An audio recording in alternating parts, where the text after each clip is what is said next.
Just a few days ago, I attended the All-In Summit in Los Angeles, California. I am going to take you through some of the key insights that I gleaned from the day 2 speakers. The first one I'm going to start with is Dr. Nicole Paulk. Now, I have to say, first and foremost, that she hit such a chord with me. Her presentation about gene therapy brought about things that I've been concerned about and that have been top of mind for me personally for many years. If you've been watching my videos, you may have observed that I have these white patches on my hands, on my collarbones, on my face, and other places.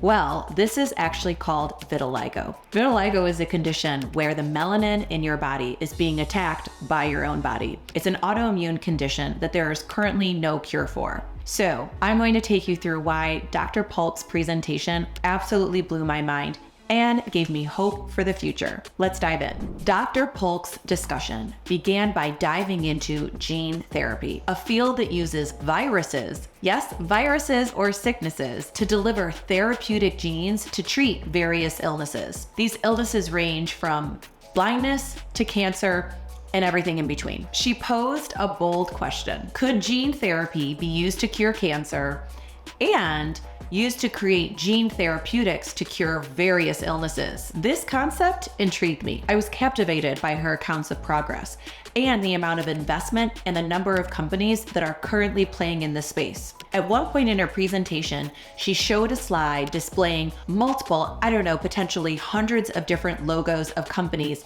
that are investing in building on gene therapy across the healthcare system. Where I especially perked up is when I had reached out to Dr. Paulk after the show, and she had shared the name of a company that was specifically focused on addressing vitiligo and curing it with gene therapy. Each one of these logos is at a different stage of progress in the FDA approval process. In particular, for Dr. Paulk's company, Siren Biotechnology, they are probably 10 to 15 years away from FDA approval, and that's being optimistic. Regardless, Dr. Paulk's vision for gene therapy and the future of what it could hold really intrigued me. She envisioned a world where gene therapy could not only cure illnesses, but it could transform our lives. So earlier when I mentioned what could the world possibly look like after climate change, or even if we were living on other planets, well, the human body would need to adapt. Gene therapy is a potential tool to allow us to do this. It was fascinating when Jason Calacanis